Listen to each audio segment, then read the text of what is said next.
बिस्मिल्लाहिर्रहमानिर्रहीम। अस्सलाम वालेकुम नाज़रीन, आप यूट्यूब चैनल देख रहे हैं। मैं इमरान खान हूँ। बड़ी उम्मीदें लगाई थी पाकिस्तानियों ने कि सुप्रीम कोर्ट ऑफ पाकिस्तान अपने फ़ैसले पर अमल दरामद ना होने की सूरत में फ़ौरी तौर पे एक एक्शन लेगी। रात भर लोग इंतज़ार करते रहे कि शायद रात के वक्त अदालत खुल जाएगी, नहीं खुली। सारा दिन ऐसा लगा कि शायद आज कोई एक्शन होगा। वकला भी निकले और तरीके इंसाफ से वाबस्ता वकला निकले और उन्होंने निकल कर सुप्रीम कोर्ट ऑफ पाकिस्तान के बाहर जो है वो एक यकजहती का मुजाहरा भी किया सुप्रीम कोर्ट ऑफ पाकिस्तान के साथ। उधर लतीफ़ खोसा साहब ने भी कीमत चुका दी है आइन और कानून के साथ खड़े होने की। देखें, पाकिस्तान पीपल्स पार्टी ने 3 लोगों को अभी तक सज़ा दी है। एक इंसानी हकूक़ के लिए खड़ा हुआ था, एक सेनेटर आज़म स्वाति के साथ जो जुल्म हो रहा था उस पर आवाज़ उठाई थी, मुस्तफ़ा नवाज़ को कर दें, तो पीपल्स पार्टी ने उनको अलग कर दिया, सेनेटरशिप भी वापस ले लिया और पार्टी से भी फारिग कर दिया। सेनेटर एतजाज़ एहसन साहब ने आवाज़ उठाई थी जो कुछ फस्तायत हो रही थी रिजीम चेंज ऑपरेशन के बाद और जो सूरत हाल पैदा की गई थी उस पर, तो उसके बाद एतजाज़ एहसन साहब को भी फारिग कर दिया गया।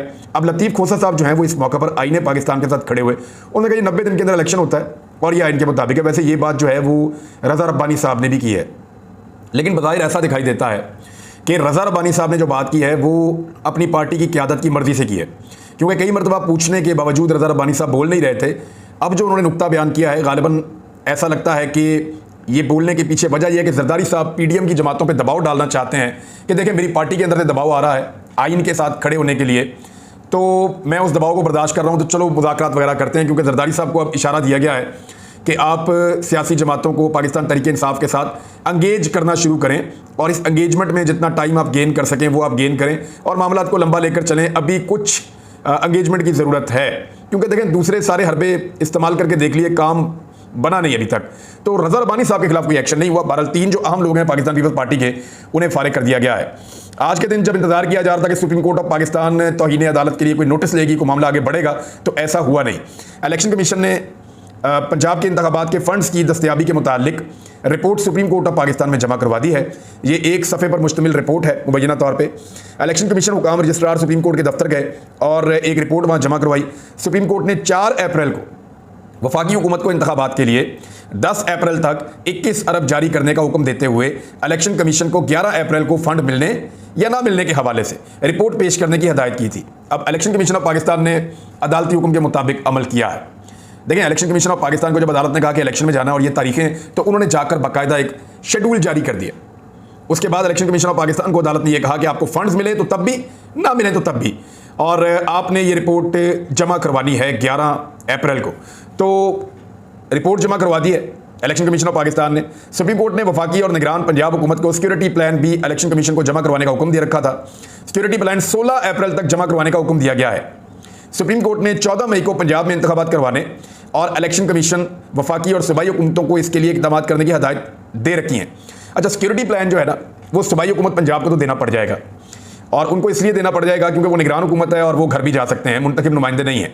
वफाकी हुकूमत का अभी कोई आइडिया नहीं है कि वो क्या करते हैं, लेकिन मुझे लगता है कि मोहसिन नकवी अपनी खाल बचाने के लिए इस लेवल तक नहीं जाएंगे और अपना उहदा बचाने के लिए वो कोशिश करेंगे और वो प्लान कम से कम सिक्योरिटी का जमा करवाएंगे, या फिर उनको एक रिस्क लेना पड़ेगा। वैसे सारे के सारे लोग रिस्क लेकर ही चल रहे हैं।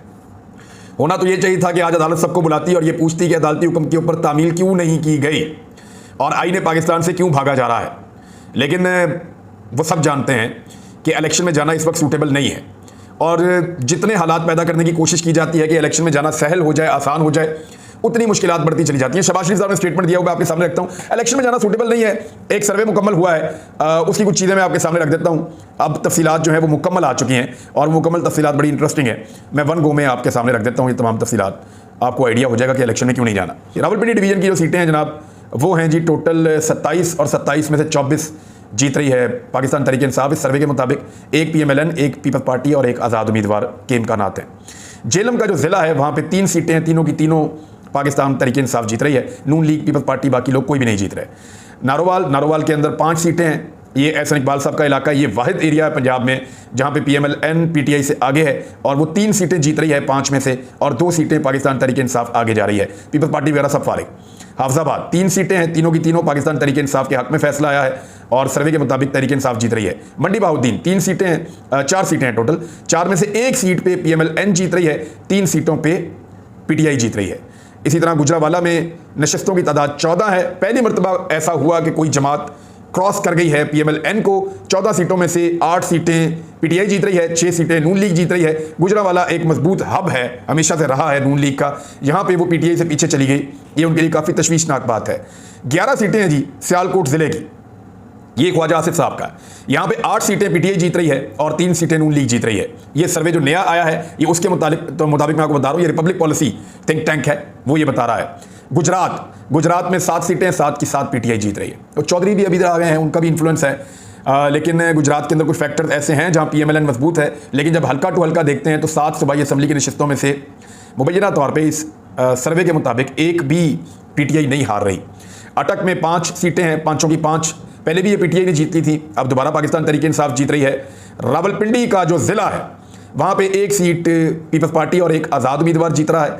नून लीग यहाँ पे कोई भी सीट नहीं जीत रही, जो ज़िला रावलपिंडी है वहाँ पे, और 13 सीटें यहाँ पे पाकिस्तान तहरीक इंसाफ जीत रही है। चकवाल के ज़िले के अंदर सिर्फ 1 सीट ऐसी है जहाँ PMLN के जीतने के इम्कानात हैं। यहाँ टोटल 4 नशिस्तें हैं सूबाई असम्बली की, जिनमें से 3 नशिस्तें पाकिस्तान तहरीक इंसाफ जीत रही है। जेलम के अंदर मैंने आपको पहले बताया 3 सीटें, तीनों की तीनों जो हैं वो पाकिस्तान तहरीक इंसाफ जीत रही है, नून लीग का और बाकी जमातों को कोई हिस्सा नहीं है। जनूबी पंजाब वगैरह का बाकी सारी तफसीलात, लिया में क्या होगा, मियाँ वाली में क्या होगा, भक्कर में क्या होगा और बाकी एरियाज में क्या होगा, आहिस्ता आहिस्ता सर्वेज आ रहे हैं। ये वो सर्वेज हैं जो पिछले साल इस क्लैरिटी के साथ नहीं आ रहे थे, लेकिन यानी पाकिस्तान तहरीक इंसाफ की इतनी क्लियर मेजॉरिटी नहीं थी, इस मरतबा उनकी बड़ी क्लियर मेजॉरिटी है, तो इन सर्वेज की वजह से वो इलेक्शन में जाना नहीं चाहते। शहबाज शरीफ साहब ने अजीबोगरीब किस्म का स्टेटमेंट दिया है, वो मैं आपको बताता हूँ, लेकिन पहले मुजफ्फराबाद हाई कोर्ट ने वज़ीर आज़म आज़ाद कश्मीर उनको नाअहल करार दे दिया है। अब हुआ क्या था, मुजफ्फराबाद हाई कोर्ट ने अदालत मुखालिफ बयानात पर अदालत के खिलाफ बयानात दिए थे, जजेस के अदलिया के खिलाफ बयानात दिए थे। वज़ीर आज़म आज़ाद कश्मीर ने तनवीर इलियास, सरदार तनवीर इलियास इनका नाम है, इमरान खान साहब ने इनको वज़ीर आज़म बनाया था, और आज़ाद कश्मीर के इंतखाबात के बाद पहले उन्होंने किसी और को बनाया था वज़ीर आज़म, एक वहाँ पे थे न्याजी साहब, और उनके तखल्लुस उनका न्याजी है। न्याजी साहब के बाद जब हालात बिगड़ने लगे और इमरान खान साहब को ऐसा लगा कि हुकूमत छिन जाएगी आज़ाद कश्मीर की और इस्टेब्लिशमेंट कोशिश कर रही है पाकिस्तान तहरीक इंसाफ की हुकूमत को हटाने की, तो इमरान खान साहब ने निस्बतन एक मजबूत उम्मीदवार सरदार तनवीर इलियास को वज़ीर आज़म आज़ाद कश्मीर बनाया था। अब हुआ यह है कि उनको वज़ीर आज़म को जो है वो तौहीन अदालत लग गई है, और असम्बली की रुकनीत और वज़ारत उज़्मा के ओहदे के लिए उन्हें नाअहल करार दे दिया गया है। उनकी नाअहली के साथ ही पूरी काबीना भी ख़त्म हो जाएगी। और ये हुआ क्यों? हाई कोर्ट ने फुल बेंच ने यह फैसला सुनाया और उन्हें अदालत से मुताल्लिक बयानात पर कसूरवार करार देते हुए कोर्ट की समाअत खत्म होने तक सज़ा सुना दी। दौरान समाअत वज़ीर आज़म अदालत में पेश हुए तो उन्होंने गैर मशरूत माफ़ी मांगी। वज़ीर आज़म ने कहा, मेरे किसी अल्फाज से अगर जज हर्ट हुए हैं तो मैं गैर मशरूत माफ़ी मांगता हूँ। अदालत ने 10 सवाल सामने रखे। आप तस्लीम करते हैं ये क्लिप आपके हैं? उन्होंने कहा जी मैं तस्लीम करता हूँ। अदालत ने कहा कि तकरीर पर तौहीन अदालत बनती है? उन्होंने कहा जी बनती है, इसीलिए माफ़ी मांगी है। अदालत ने कहा कि जिस मुकदमे की बात कर रहे हैं हुकूमत के पास कितने अरसे से है? उन्होंने कहा जी ये 9 साल से ज़ायद हो चुके हैं।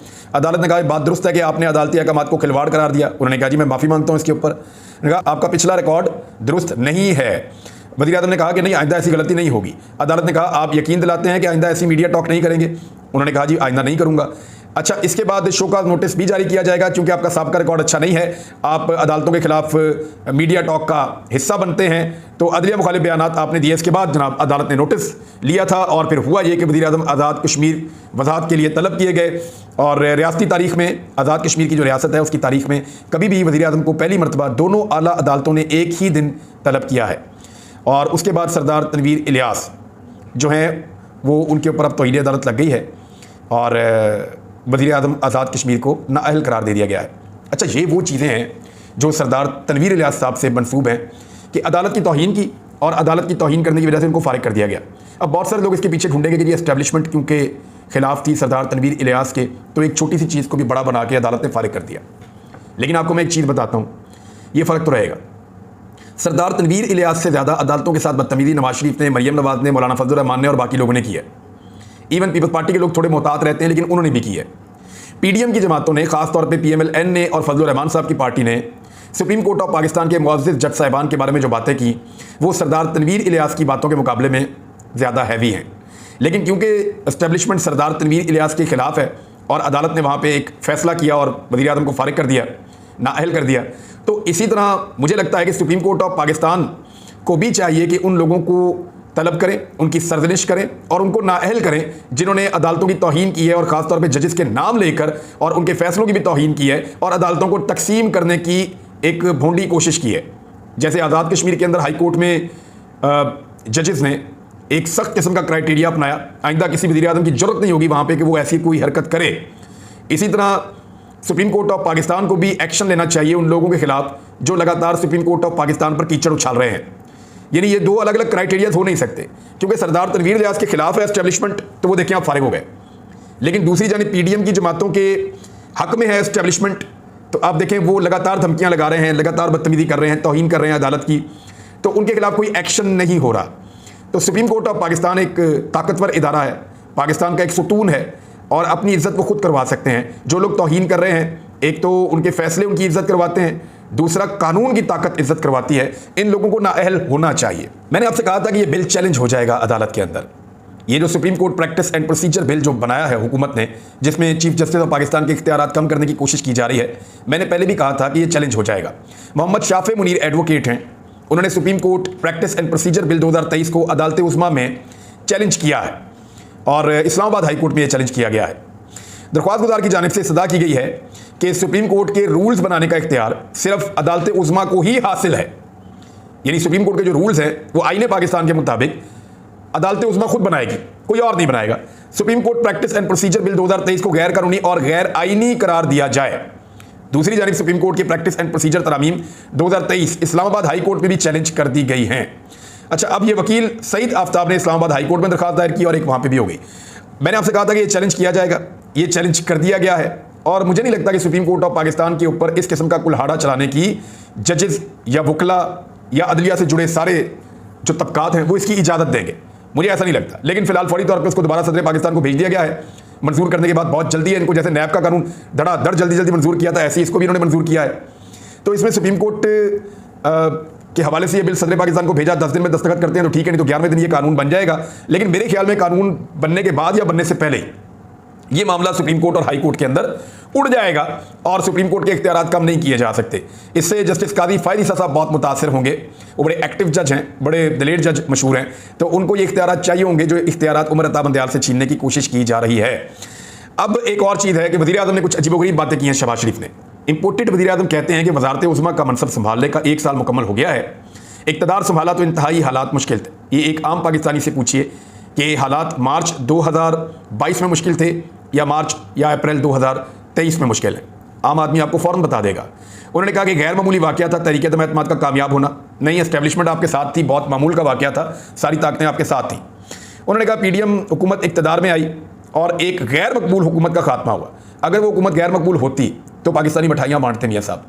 जब जब मियाँ नवाज शरीफ की हुकूमत खत्म हुई पाकिस्तानियों ने मिठाइयाँ बांटी, बेनज़ीर की हुकूमत खत्म हुई पाकिस्तान ने मिठाइयाँ बांटी, मुशर्रफ गया पाकिस्तानियों ने मिठाइयाँ बांटी, इमरान खान वाहिद लीडर है, जब उसकी हुकूमत खत्म हुई तो पूरे पाकिस्तान के अंदर लोगों ने निकलकर खुद एहतजाज किया बगैर किसी कॉल के। तो गैर मकबूल हुकूमत तो आप उसको बिल्कुल नहीं कह सकते।